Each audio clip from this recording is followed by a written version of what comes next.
Hollywood, California, Monday, May 31st. The Lux Radio Theatre presents Frederick March and Jean Arthur in The Plainsman.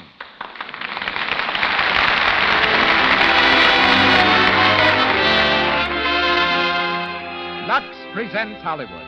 The makers of Lux Toilet Soap appreciate the enthusiasm you have shown for this fine beauty care used by 9 out of 10 Hollywood stars. It is your regular purchase of Lux Toilet Soap that enables us to bring you this program. Our stars tonight are Frederick March, Jean Arthur, Porter Hall, Joan Fontaine, and Paul Harvey. Our guests, Sidney Skolsky, famed for his reports from the Hollywood newsfront, and Marie Osborne, Ginger Rogers' stand-in. Our producer, Cecil B. DeMille. Our conductor, Louis Silvers. From our theater on Hollywood Boulevard, we greet you all to another hour in the Lux Radio Theatre.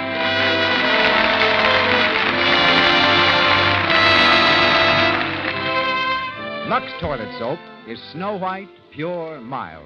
It couldn't be a better soap if it cost $1 a cake. It has active lather that removes cosmetics thoroughly, guards against the little blemishes, dullness, and large pores that mean cosmetic skin. May I read you a typical letter from an enthusiastic member of our listening audience? I've had so much enjoyment from the Lux Radio Theatre that I'm enclosing these Lux Toilet Soap wrappers just as a proof of my loyalty to your fine product. I've used Lux Toilet Soap since I first started to college and found out that Lux was the soap that most of my sorority sisters were using. Now that I'm married and my husband and I travel almost constantly, I'm especially grateful for Lux Toilet Soap. It gets off the travel dust gently and thoroughly, cares perfectly for my sensitive skin. And now, our producer, ladies and gentlemen, Mr. Cecil B. DeMille.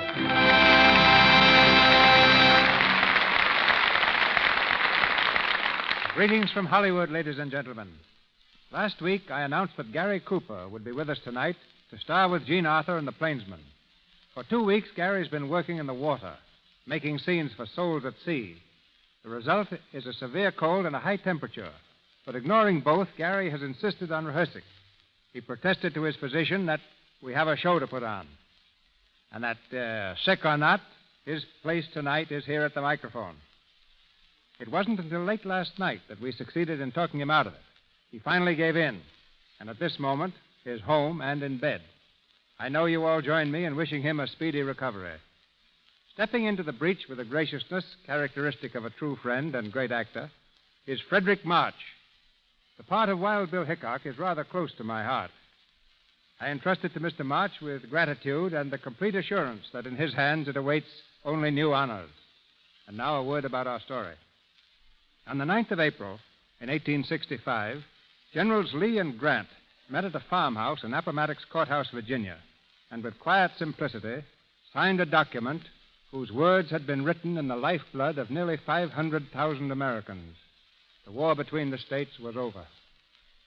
The signatures were scarcely dry when the eyes of the nation turned westward and saw beyond the Mississippi a fabulous empire, yet untamed, a land of thundering bison herds and savage Indians.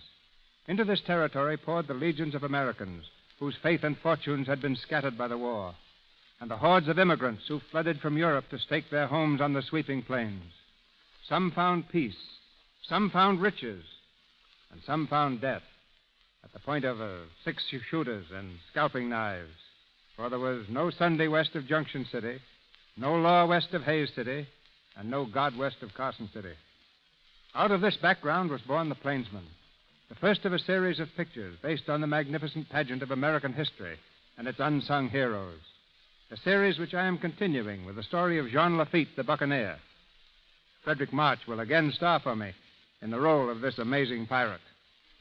Wild Bill Hickok was not an outlaw. He was a frontier marshal, gentleman, and the keenest shot in the West. And always in his shadow was the equally compelling character of Calamity Jane.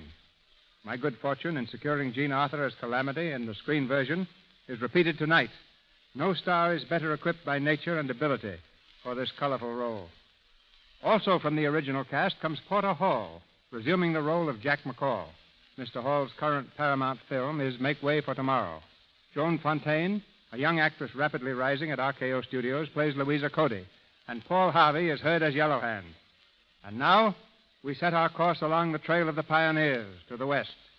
The applause of our Hollywood audience greets the rising of the curtain as the Lux Radio Theatre presents The Plainsman, starring Frederick March and Jean Arthur, with Porter Hall, Joan Fontaine, and Paul Harvey.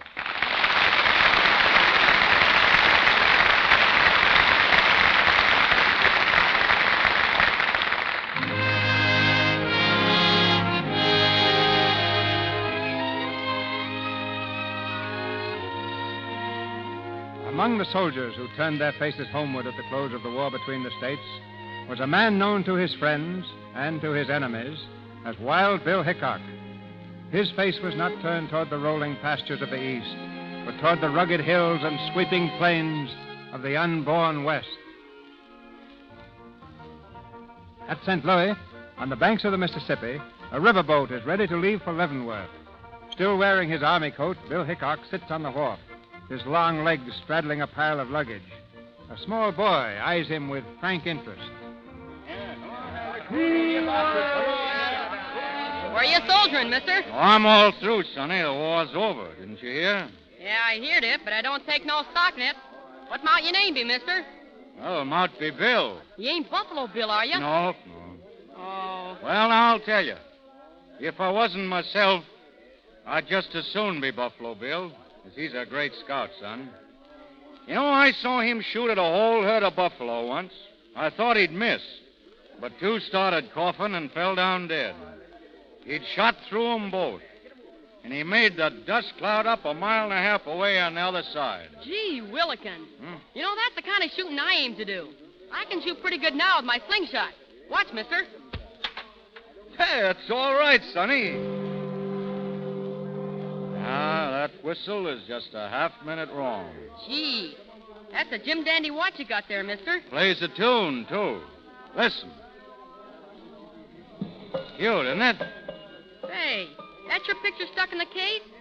You're dressed like a scout there, and so's that girl with you. Is she your sister? No, that's Calamity Jane. Oh, I guess you're kind of looking out to see her again, ain't you, mister? I'm looking out to miss her. Listen, Sonny. You know what an Indian will do to you, but you never know what a woman will do. Well, if you don't like her, then what do you carry your picture around for? Well, you see, it's the best picture of me I ever had made. And if I cut her out, I'd cut off part of my chin. Get off that box, son. All right, you men.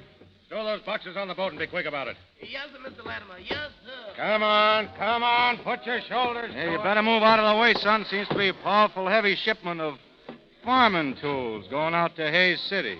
Says John Latimer on the boxes. Want to see me hit the O and John? Yeah. There. Want to try your luck, mister? I need a mighty good target. Say an Indian or a hold-up man. But if you... What you looking at, mister? I'm looking at a right good fighting man over there who's been fool enough to get himself married. Lend me a slingshot, Sonny. Now you watch it. Oh, who did that? Jiggers, you hit him in the pants. Come on. No, wait a minute, young'un. Who did that? Who hit me with that slingshot? Well, I reckon I did. Bill! Why, you long-legged, sagacious old gallanipper. What are you doing here? Just a minute, Bill. Here's a fellow who'd like to be introduced to you. Boy, you wouldn't know him in those tin-horn garments he's wearing. But here's the best scout west of the Mississippi. Shake hands with Buffalo Bill Cody. Buffalo Bill. Howdy, youngster. You mustered out yet, Bill? Yesterday. Well, you're not losing any time going up the big muddy. How long have you been out? Oh, about 3 months. Well, I see your wife hasn't cut your hair yet. I don't quite know what you mean, Bill. You heard what happened to Sampson after that Delilah woman opened up her barber shop. Has she tamed you yet? Now, look here, Bill. That ain't fair. She's different. You're different. Will, we better hurry. They're crawling all aboard. Wait a minute, Louisa. I want you to meet the best friend a man ever had, Mr. Bill Hickok. Bill, this is my wife. Oh, I'm so glad to meet any friend of Will. How'd you do, ma'am? Will, they'll be going. Come on, then. Is Miss Cody going west with you? That's a crazy question, Bill. Of course she is. Well, ma'am, it's a good country for men and mules, but it's hard on women and fine horses.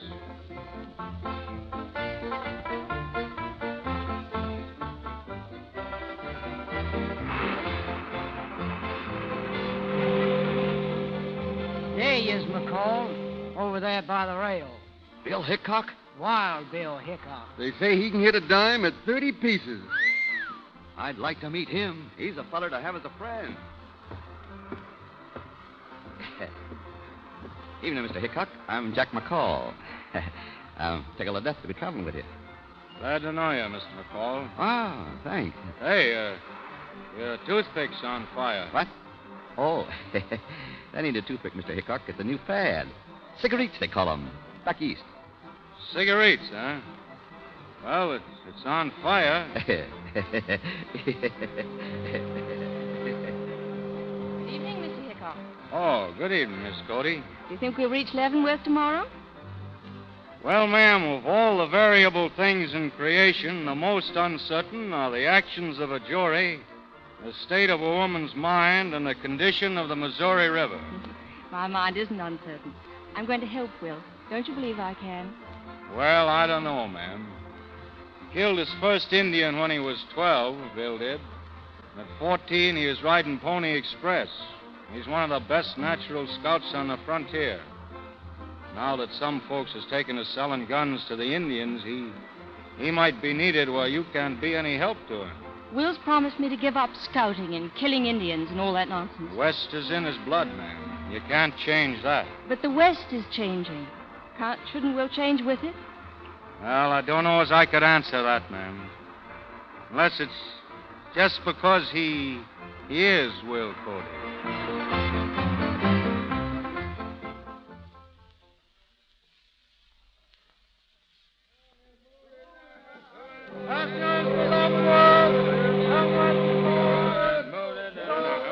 Hurry up for those boxes.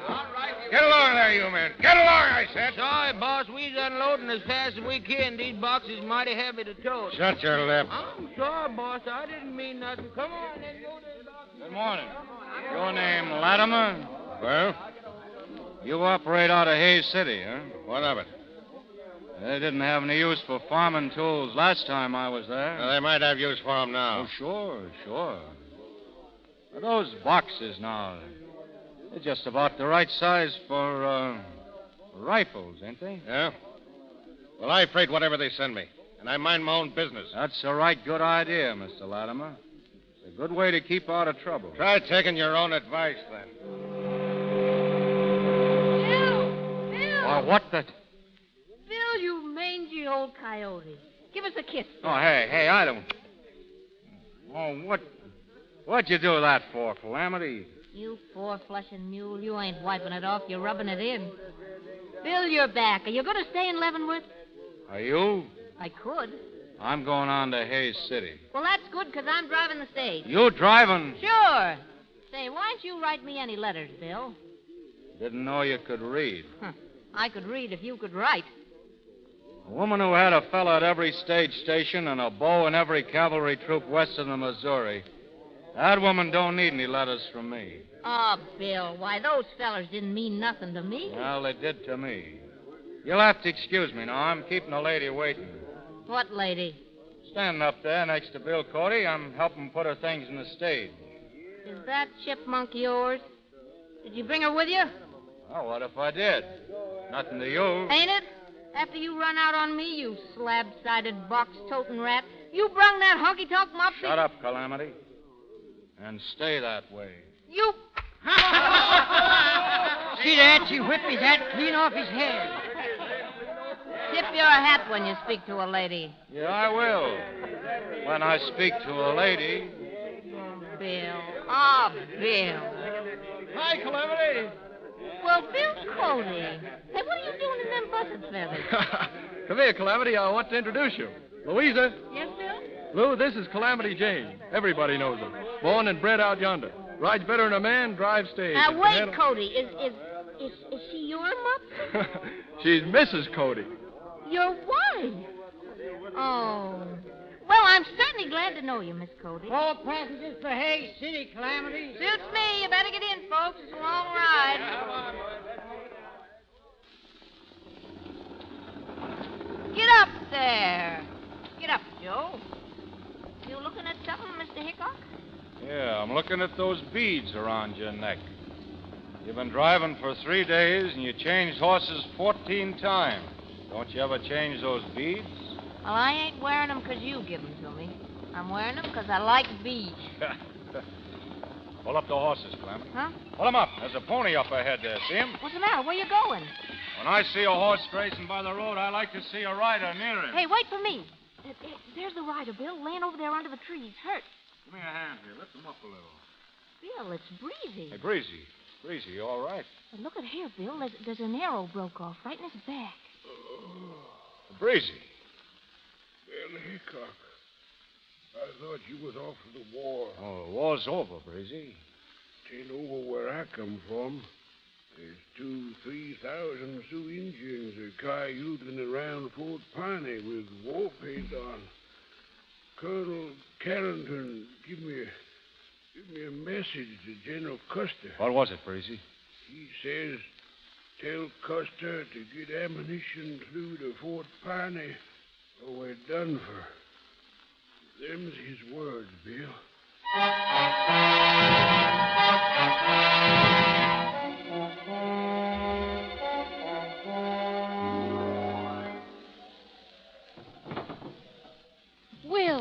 Will, close that door. I'll never get the place fixed up. There's so much dirt blowing in. It's got to blow someplace, honey. There's no use fighting the wind, Lou. We've got to bear with this land. Oh, I know, Will. Only, when are we going to move into town and buy the hotel? I'm going to see Jeb Masters tomorrow. He wants to sell the Golden Rule House.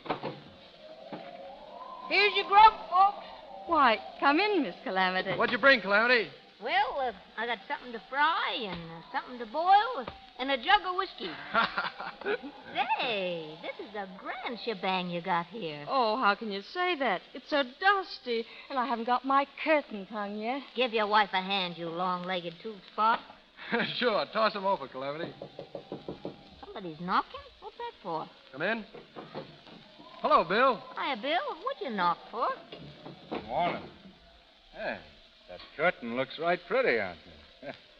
And you handle it better than a horse blanket, Bill. I've had enough experience with horse blankets. Lou says I've had too much. Oh, that's too bad. Because there's a horse outside waiting for you now. You trying to trade, Bill? Yeah.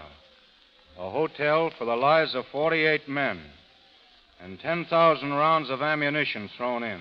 What do you mean? Well, Chief Yellowhand is on the warpath, ma'am. He's an old friend of mine, Yellowhand. We used to hunt buffalo together, but now he's hunting men. Yeah, I've seen men he's caught. He don't treat his prisoners very well. Custer sending that ammunition to Fort Piney? Well, he's hoping they'll get there. If 48 cavalrymen can dodge about 1,000 Cheyenne. And those swatties will never make it. How's he sending them? Through Deep Valley to the upper fort of the Republican. But there's no trail. They might get through that way. They would if Bill Cody showed them how. Will isn't going. He has nothing to do with the Army now. He's promised. That's just what I told Custer. What did you tell him? That you wouldn't go? You know that's a lie. Oh, Mr. Hickok, Will promised me. I can't let him go. Well, there are some things, ma'am, that have to be done. You know what? Well, Lincoln sort of set a goal that we have to work toward. He says the frontier must be made safe. But Lincoln's dead. What right have the dead to tell the living what to do? His words are alive, ma'am. Bill Cody knows that as well as I do. Oh, Will, I was afraid of this. You can't leave me. You can't. You never seen the Indian tribes at war, ma'am. You never seen men burned and mutilated and the bodies of women burned. Babies dragged from their mother's arms and dashed That's against enough, Bill. I'll be ready to go in a few minutes. Why is it you aren't going, Mr. Hickok? Well, I have to pay a call on an old friend. Bill, wait. You're going after Yellowhand. Oh, I told Custer I would. You're going out alone. Bill, you're cold decker, ain't you got no sense? Oh, it's all right. Maybe I can bring you back another string of beads.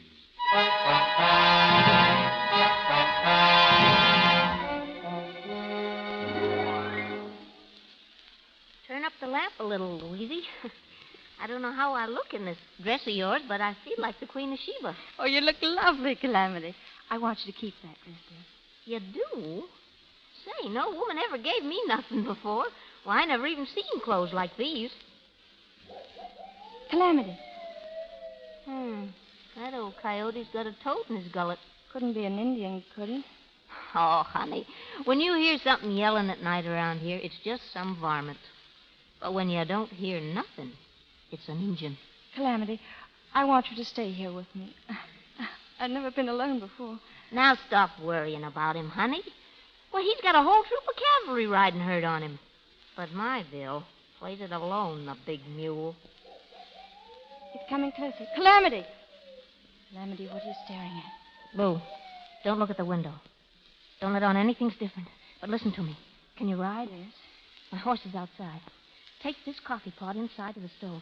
Open the back door there and wait. What? I'm going to entertain some visitors and they're Indians. Indians? Shut up. When you see them all in here, sneak out to the horse. Ride to town, don't stop for anything. Tell them there's Indians here with war paint on. Do you understand? Yes. Now go, hurry. Oh, Lou, make me some fresh coffee, honey. Well, company. Come in, boys. Come right in. Don't be afraid. Navihio, aye. Hey, look, fellas, look what I got for you. Presents, see? Navihio. Beautiful presents. Here's a muff for you and a ribbon for you. And here's a couple of hats. I just see, Uncle. Sure, for you, too, all of you. What you want? Are y'all in here yet? Hey, look at the pretty ribbons. Numa. Here, look at these. More presents. Presents for my brothers, the Cheyenne, you red hyenas. Look, try this hat on. See the pretty feathers? You painted buzzard. Anaino is squaw. Who? Atawa. What's going Yes, she's gone. I fooled you, didn't I? Isto hitanio ima. Atanoio. Soldier. Soldier. Me no talk, Cheyenne. Lista. Nimo. I don't know where the soldiers went. I don't know anything. Otonis. No. Ota. I'll never tell. Do you understand that, you hairless coyote? I'll never tell, never.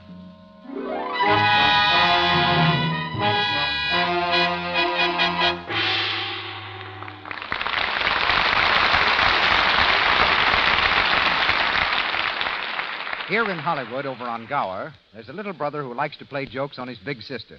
He's been at it again, and now let's listen in on Sue, the victim, just home from a hard day's work as a secretary in one of the studios. Honestly, Mother, it gets my goat. That little devil knows I have a date with Bill, and he's gone and stolen the last cake of Lux toilet soap out of the bathroom. Gee, I just depend on that beauty bath to pep me up. Never mind, dear. I'll see that he goes to the store this minute to buy more. That's a mean trick to play. Tommy? You better go and get the Lux soap. Mother was a peach to make Tommy get this Lux toilet soap for me. There's nothing so restful and sort of luxurious as a bath with this nice, fragrant soap. And it does leave your skin smelling divine. Bill seems to think so, for later on, while they're dancing at the Coconut Grove, he leans close to Sue and says, Gee, Sue, you're the sweetest girl. It's Lux Toilet Soap's active lather that makes it such a wonderful bath soap. It carries away perspiration, every trace of dust and dirt from the pores. Leaves skin fresh and lightly perfumed, exquisitely dainty. Back now to Mr. DeMille. We continue The Plainsman, starring Frederick March and Jean Arthur.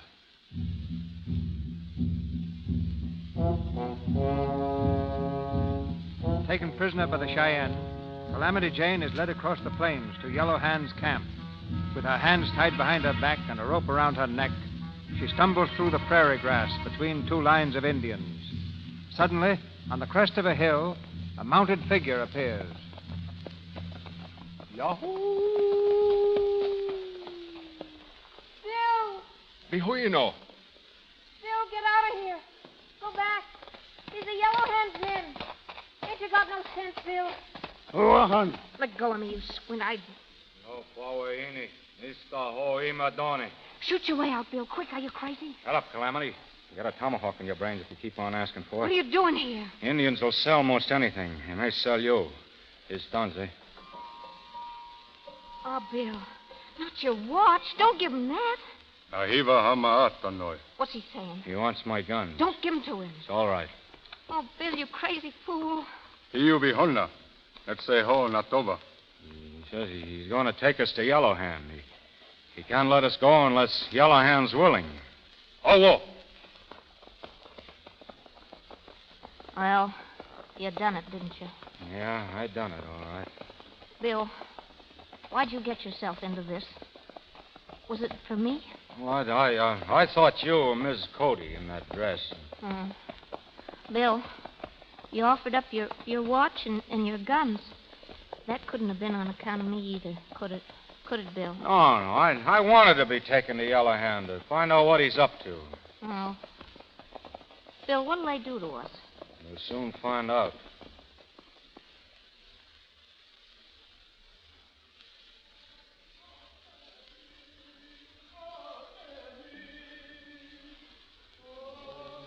You're Hickok. I know you. He's your old friend, Yellow Hand, remember? I'll handle this. Yes. Speak your own language, Yellow Hand. I'll understand you. You, me, speak white man tongue. You remember what I said last time we met? I said one of us would lift the other's scalp. Which one? Well, looks like you'll be the one to say. What started you on the warpath, Yellow Hand? Where sun rises, white man's land. Where sun sets, Indian land. White man come, take our land. Kill buffalo, our food. White man promise us food. White man lie. Now Cheyenne buy white man's thunder stick. Soon war drums sound in all Indian land. All tribes ride with Yellow Hand. We drive white man like buffalo away, back to rising sun. Yellow Hand has spoken. Yellow Hand has spoken. And you may be right. But you can't drive the white man away. White man send bullets. Many, many bullets. Where? Oh, Yellow Hand, somebody's romancing. You tell where. I don't know. You tell where. He's your friend, Bill. Why don't you tell him it's heading east to Leavenworth? Hiu vi honna vi hiu. Hiu pajotse. Dijo ka histianamo. Oh, you're crazy. She's not my squaw. Why you keep woman's face in watch? Bill, you got my picture in your watch? You kept it? Well, I couldn't get it out without scratching the case. And you've been acting like you didn't care, and all the time you've been... Tie up that tongue of yours. Look at their faces. Squaw. Let her go. She doesn't know anything. Hickok, you quick to say she not know. Hickok will not tell, but Yellow Hand will know. Now is the hour of the great bear rising. When moon high above, Yellow Hand will know. We go. Come back when moon high. What's he talking about the moon for? What do you mean? Bill, do you think there's any chance of cutting these ropes or something? Bill, what are you thinking about? I'm looking at that box over there. I'm thinking about John Latimer's farming tools that came up on the boat. You see there? That's his name on the side. He's the one who's selling rifles to the Indians. Oh, rifles. And better rifles than we have. 7 shots. And every shot may mean the life of a white man. But what about us, Bill? What do you think they're fixing to do to us? I think maybe you gave them an idea of what to do. What, Bill? Yellow Hand's a pretty smart Indian.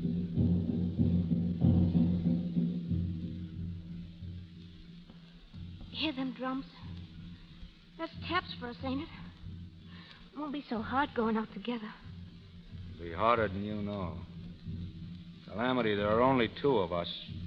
2 lives against all those men on the ammunition train. But I don't want to die, Bill. I don't want to die. Now, hang on to yourself. Oh, you'll have to help me, Bill. Just like you did the first time I ever saw you, remember? I was just a kid, had no more sense than I got now. Heading down the grade, regardless, with no brakes on. I loved you then, Bill, just like I do now. Looks like that moon's about ready to show. You never even gave me a picture, but you carried mine. I know you care about me a little. Couldn't you say it just once? You know, maybe they'll let us go after all. Bill Hickok, you ornery son of a mule. You wouldn't give a bad dime to a sick kid, would you? Well, you may be right, Calamity. No, I ain't. I know it. I ain't worth a bad dime. But every night I talk to you, Bill, wanting you. And I know you feel the same way. Why won't you give in and tell me? Oh, what difference would it make now? If only I could hear you say it once. I'd have something to keep, like it was kind of holy. Like it was with me forever. Calamity. Oh, Yellow Hand. Moon high now. Yellow Hand will find out which way soldiers go. Hickok tell. Hoyoisa. Let him alone, you red devils. Bill. Yes, Calamity. I do love you. Oita. Mokova. Bill. Bill. You come too. You look. What are you going to do to him? What are you going to do? Fire ready. You're going to burn him? You know which way soldier take bullets. Yellow Hand must know. When he know, you go free. Hickok go free. Don't talk to him, Calamity. Don't trust him no matter what happens. Fire start. Soon Hickok will be dead. Will you tell which way soldiers go? Bill Cody's with that ammunition. 48 men are there, Calamity. Which way? No. Tell which way. No. Which way? No, don't. Don't let them do it. Oh, just... Which way? Don't forget Cody. And all those men, don't think of me. Remember what I told you. No. Oh, they're burning him. They're killing him. Can't you see? Put out the fire. Put out the fire. Which way soldiers go? By Deep Valley. To the upper ford. Woman no lie. Hickok and woman free. Worcester, Neva.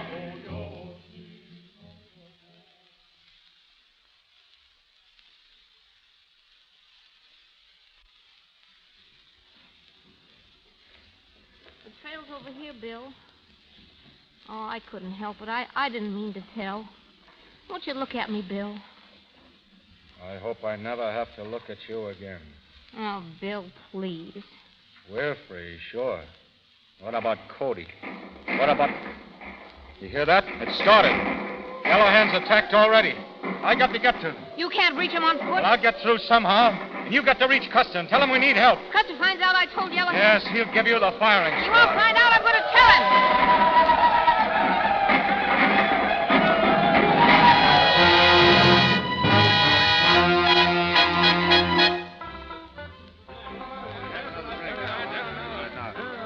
I tell you, it was her brought the Indians down on them. She must have told Yellow Hand. There she is, over there at that table. Oh, let her alone. He never was no good anyhow. Why don't somebody do something about it? Only 18 men came back out of 48. She's a bad lot. Well, we'll make her pay for it.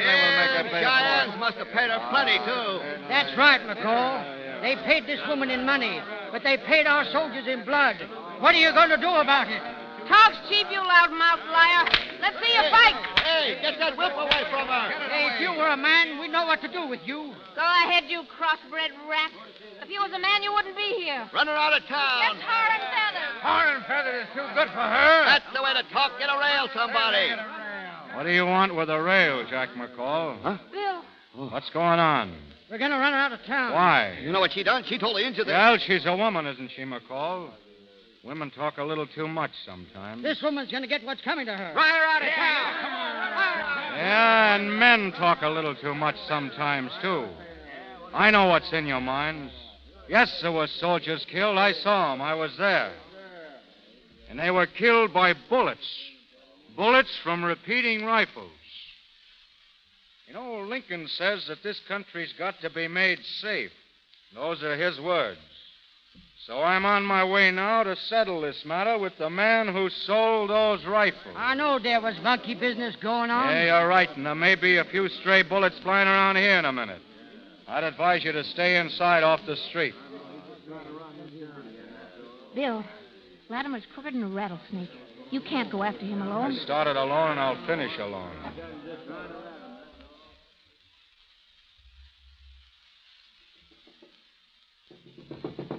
Who is it? Jack McCall. Let me in. Well, what do you want, McCall? Mr. Latimer, I want to do you a big favor. Yeah? Hickok's after you. Wild Bill. He says you're the cause of all these Indian massacres. He's on his way here now. He is, huh? Yes, you better do something about it and do it fast, Mr. Latimer. He's a dead shot. Yeah. Yeah. He wouldn't shoot at a soldier, though, would he? Soldier? What do you mean? There are 3 men working for me, deserters. But they're still wearing uniforms. They can handle Mr. Hickok. They can handle him fine.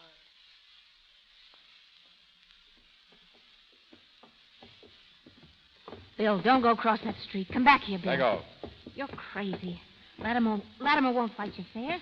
Oh, you ain't got the sense you were born with. Please, Bill. No. Don't our love mean nothing to you? And our love, if that's what you call it. All that died with the men who died because of you. Oh, no, Bill, no. Get off the street. I'll go get Cody. Maybe he can talk some sense into you, you big mule. Well, morning, Hickok. Morning, Sergeant. Morning, boys. Morning. Morning. You, three boys better take cover for a few minutes. You think you own this town? Well, I'm just walking through it. And us guys can get out of your way, can't we? Like we was dirt. Suit yourself. You know, Mr. Longhair, you're too darn friendly with Injuns to suit me. You shouldn't have said that, soldier. Well, what are you going to do about it, you gun-toting windbag? Oh, you boys are substituting for Latimer, eh? Shit, he would pick soldiers. I can't shoot at that uniform, but if you want action, take it off. Yeah? And get a slug in me while I'm doing it? Take it off. I'll give you that much time. Keep your hands away from your guns, Hickok. They're away right now. But mine ain't. Bill, are you hit? Oh, just my arm. Those men were soldiers. Come on, let's get out of here.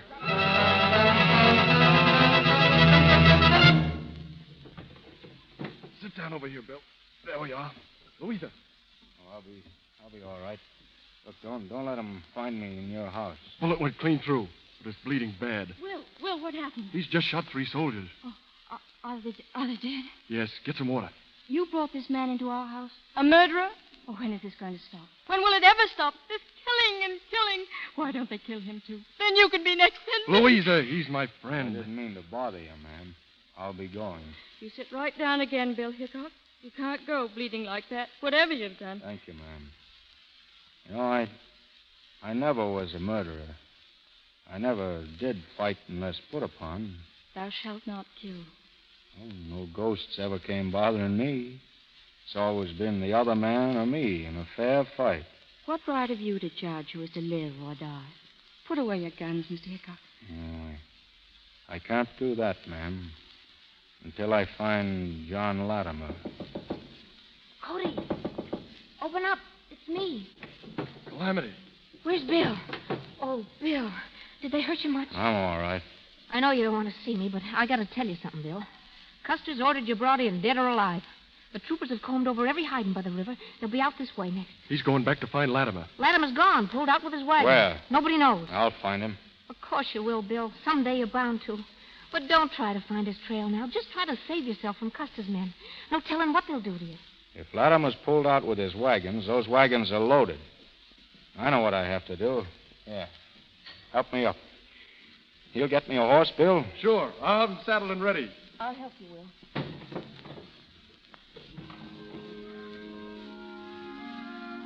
Why don't you lay up for a while and take care of that arm, huh? That's what I'll do. Yeah, I'll need this arm when I find Latimer. Oh, forget it, will you? You ain't got a chance against Latimer's men. Sure. You got nothing to lose. Nothing but your life. Bill Hickok, when you talk like that, I could bounce a rock off in your beam. Well, why don't you try it next time you see me?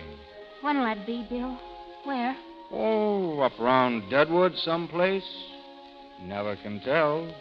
I gotta get out of here, too, after what I done. Well, I guess this is goodbye, eh, Bill? Where are you going? Oh, up around Deadwood someplace, I guess. I don't give a hoot where I go. You're well named, you know. A child of calamity. You're always getting yourself into trouble. Say, Bill, I reckon maybe you don't hate me, do you? Or maybe you're just being nice to me because you think you won't ever see me again. Sure, I'll see you again. This is a big country, you know, but trails cross sometimes.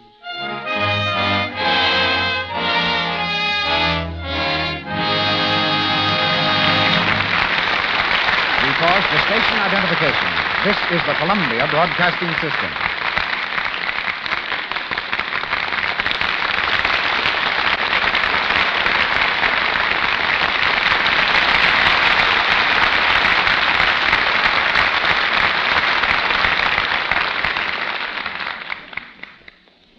Frederick March and Jean Arthur continue in The Plainsman, we call time out for a powwow with the little giant of Hollywood columnists, Sidney Skolsky.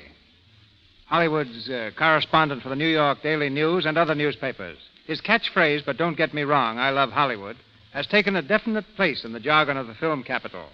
Tonight, we hear more of the whys and wherefores of this phrase as Buck Skolsky rides again.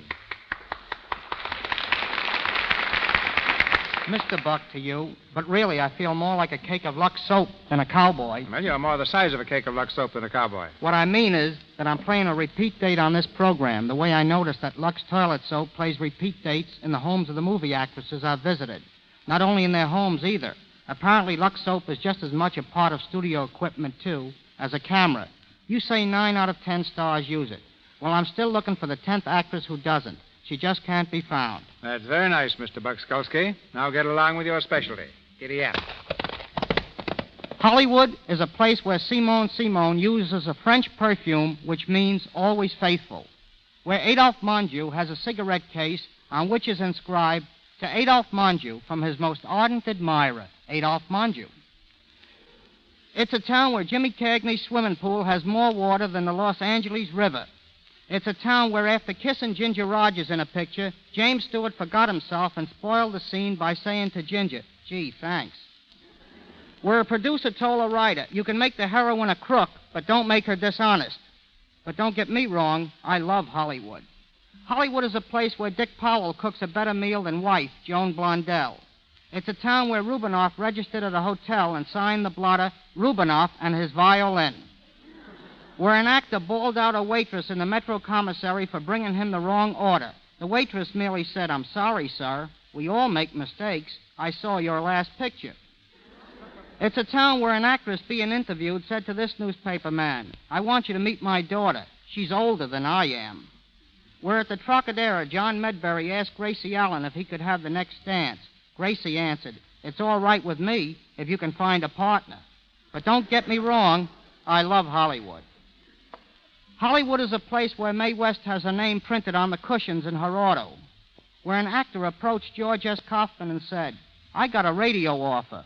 Kaufman answered, "To go on or stay off?" It's a town where Charlie Chaplin's youngsters make him take them to a Joey Brown picture for laughs. It's a town where Sid Silvers asked the producer to look at the screen test of a girl trying to get into pictures. The producer said, "She's no good. She's a dog." Silvers answered, "Rin Tin Tin did all right." Where Sam Goldwyn's barber denied that he was a yes man. The barber pleaded, "When Mr. Goldwyn says no, I say no." Hollywood is a place where William Powell's big secret is that his middle name is Horatio. Where Eddie Cantor claims he knows an actor who hasn't an enemy in the world, but all his friends hate him. Where Joe Swirling's 7-year-old boy, Peter, wrote a composition for school about a poor boy. His mother was poor, his father was poor, he had a poor nurse, and a very poor butler. It's a town where on the set a director who wanted a riderless horse shouted, "Bring me an empty horse." Where one afternoon on Hollywood Boulevard, Harry Lauder, wearing skirts, passed Marlene Dietrich wearing trousers. But don't get me wrong, I love Hollywood.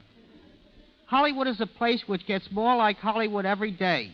It's a town where it never rains, but the fog washed out 3 bridges last week. Where Darryl Zanuck, trying to impress a guest at dinner, told him that Tyrone Power would be the biggest actor in the business because women like him. Zanuck, trying to prove his point, turned to the maid and asked, "What do you think of Tyrone Power?" She said, "What is it, a new gasoline?" It's a town where Robert Taylor in an interview said, "When I kiss them, I stay kissed." But don't get me wrong, and I better go before I do. Thank you. Don't get me wrong, I love Skolsky. Frederick March and Jean Arthur return to us now in The Plainsman.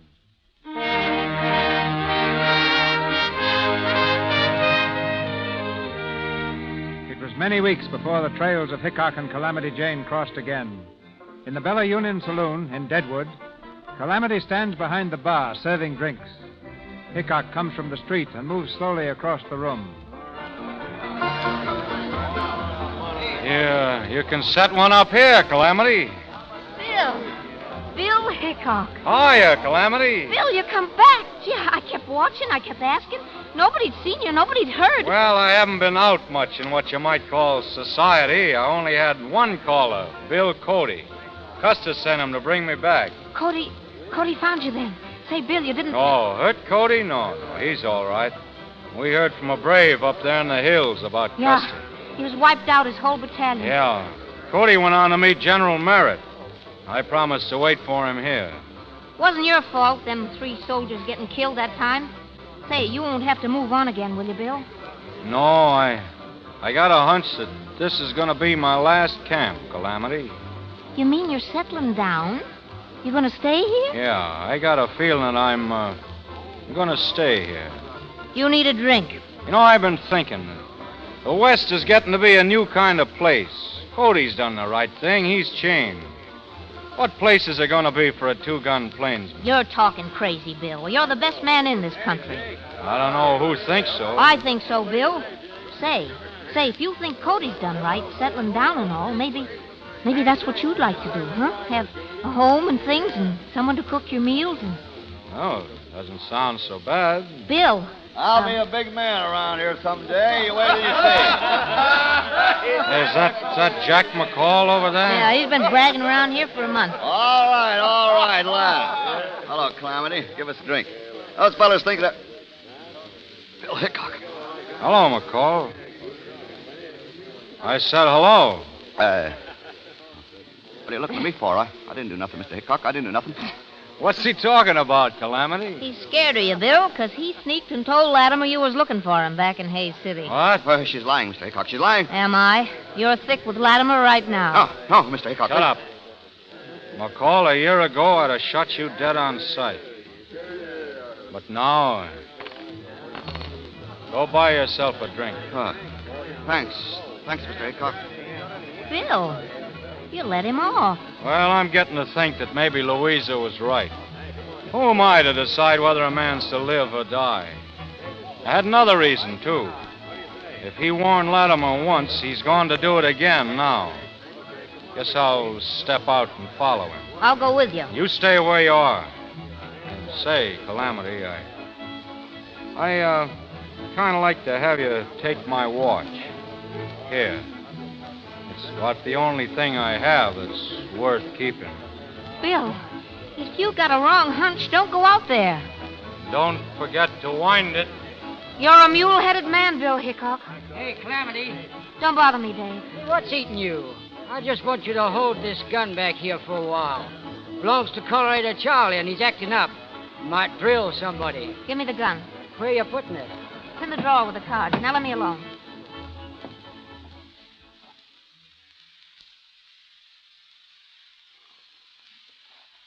Get that horse over here, Red. We're in a hurry. Doing my best. You'll never get the wagons loaded, Mr. Latimer. He'll be watching for you. Shut up, McCall. Come on, Red. Come on, Jake. We've got $10,000 worth of stuff here, and we... Oh. It's Hickok. Hiya, Latimer. I want to talk to you. Any objections, gentlemen? Where are you going with the wagons, Latimer? I'm going out of town. What have you got them loaded with? Buffalo hides. You can see, can't you? The wagons are headed north, Latimer. Surely you're not selling buffalo hides to Sitting Bull's Indians. Take off those top hides. Let me see what's under them. Jake. Yeah. No, not Jake. You. Oh. All right. I don't know what your authority is for this, but you must have it. Keep your right hand in sight, Latimer. Sure. Don't kill me! Keep your hands off your guns. There'll be more dead men here than the town can afford to bury. Latimer. He's dead. Drop your gun, Jake. Bill, you all right? Sure. I'm taking these fellows in the Bella Union, Calamity. Go out in. Get ahead of me. Go on, you men, inside. No, not me. I just know Mr. Latimer. You just knew Mr. Latimer, McCall. You better get inside, too. Sure, Mr. Hickok. Whatever you say. Calamity. Yes, Bill. Cody and the 5th Cavalry's on its way. Step out here and keep an eye out for him. Sure, Bill. All right, now inside, Jake. Red. Hey, McCall, Joe, step lively. Yeah. Now, gentlemen, we're all going to stay here for a while. So sit down. Maybe a long wait. What are we waiting for? We're waiting, Jake, until General Merritt gets here with the 5th Cavalry. Takes over those rifles outside. And any objections? When are they coming? Maybe today, maybe tomorrow, maybe a week. When I have to wait, I believe in entertainment. Furthermore, I'm short of funds. Get some cards, McCall. Yes, sir. See if you can find some fresh ones. Sure. Calamity keeps them over here behind the bar. And bring some chips. She keeps them in a drawer, I think. Here. Oh, there's a whole bunch of... What's the matter, McCall? Nothing. Nothing, Mr. Hickok. What's in that drawer? Why, just cards, chips, that's all. Bring them over. Yes, sir. You want a deal, Jake? All right with me. Here's the cards. Come back here, you. You can't go in there. It's Cheyenne Charlie. Come in, Charlie. Let him in, Calamity. How, Charlie? Charlie's a friendly Injun. Yeah, I know, Charlie. Sit over there, Charlie, where I can keep an eye on you. Charlie took a shot at me once, but I was too far away. Too bad you wasn't close, Hickok. Well, he got my horse. Charlie would have been the biggest man in the West if he'd have killed you, Hickok. The Injuns understand things like that. Kill a big man, and that makes you a big man. Killing you, Hickok, is an honor that's just waiting for somebody. You, Jake? No, not me, Bill. Not me. I'm facing you. The only way to down a man like you is from the back. Don't stand behind me, McCall. It's bad luck. I better get some more chips. Your say, Jake. I'll wait for the chips. Got 'em, Jack? Yeah, I got 'em. Listen. It's the cavalry, Bill. The cavalry. You know what they'll do? It's a rope necktie for us. Sit down. We'll play out this hand. Hey, Calamity, find Cody and General Merritt and bring them here. Play your hand, Jake. I'm calling you, Hickok. Black aces and eights. Your luck's changed. I've got 3 queens. I'm afraid you lose, Hickok. Oh, man's bound to lose sooner or later. Give it to him, Jack. I got him. I killed Hickok. Get up, quick. Come on, to the wagon. Come on.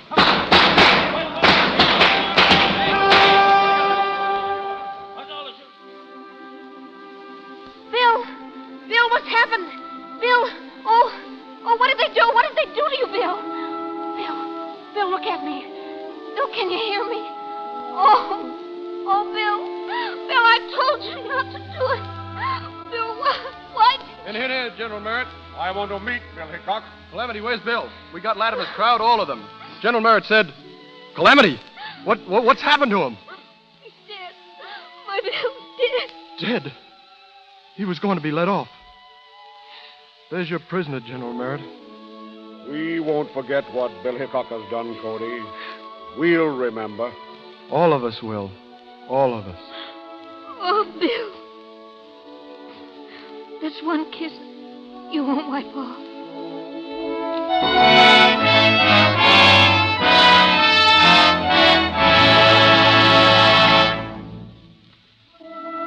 In Deadwood, South Dakota, next to the beautiful tomb of Wild Bill Hickok, is a simple little grave. The headstone bears the name Calamity Jane.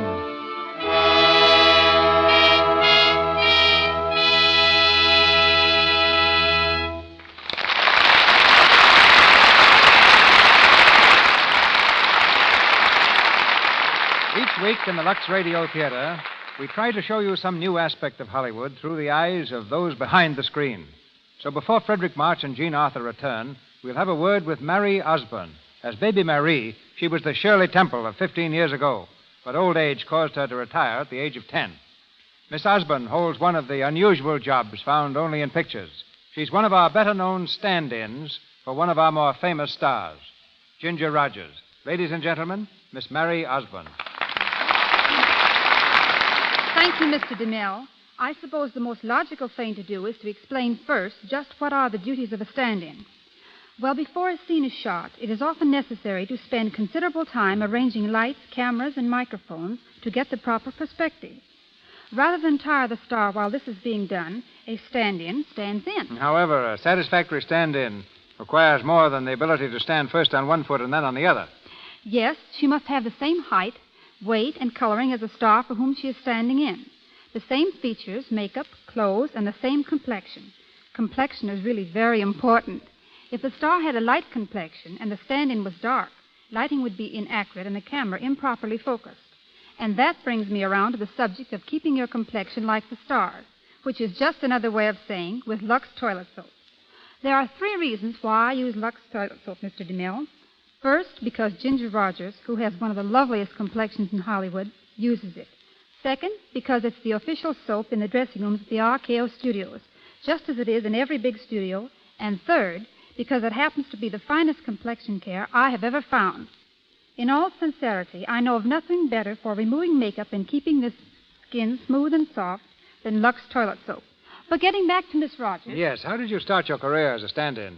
Well, Ginger's mother, Leela Rogers, now in charge of RKO's Little Theatre, had written several stories for me when I was on the screen as Baby Marie. When I was about 11, I went on a personal appearance tour, and Mrs. Rogers visited me backstage in a theater in Texas. She brought Ginger along, and we met then for the first time. About 3 years ago, with our positions quite the reverse, I met Mrs. Rogers and Ginger again in Hollywood. Told them that I wanted to get back in pictures, and Ginger made me her stand-in then and there. She's one of the finest friends a girl could have. And that, Mr. DeMille, is the story of this stand-in. Many thanks for bringing me here. Happy standing, Marie. And now a little crossfire from our leading man and lady, Frederick March and Jean Arthur. Jean, now that you've done the Plainsman on both the screen and the air, which did you enjoy more? Well, that's not so easy to answer, Mr. DeMille. Making the picture was considerably more exciting, I suppose, since you had me driving a stagecoach and captured by real Cheyenne Indians and practically living the same thrilling incidents that Calamity Jane experienced.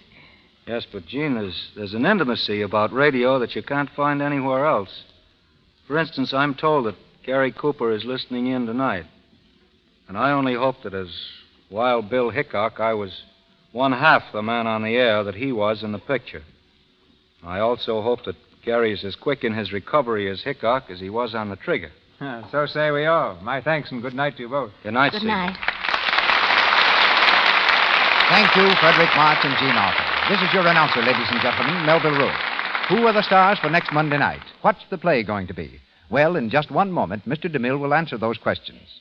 Mr. March appeared through courtesy of Selznick International Studios, where he is about to make a new Technicolor picture with Carol Lombard. Mr. DeMille, Paramount Studios, where Jean Arthur has completed Easy Living. Joan Fontaine's next RKO film is You Can't Beat Love. Louis Silvers is from 20th Century Fox, where he's in charge of music for This Is My Affair. And here's Mr. DeMille. One of the most dramatic events in modern history, the Russian Revolution, becomes the background of next Monday night's play in the Lux Radio Theatre, when we present that amazing story of international spies, British Agent, suggested by Bruce Lockhart's best-selling book, screened by Warner Brothers. This exciting and romantic play brings 2 of your favorite stars back to our microphone, Errol Flynn and Frances Farmer.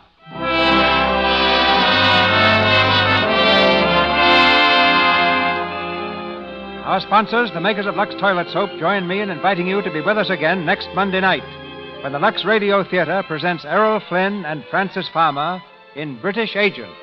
This is Cecil B. DeMille saying good night to you from Hollywood.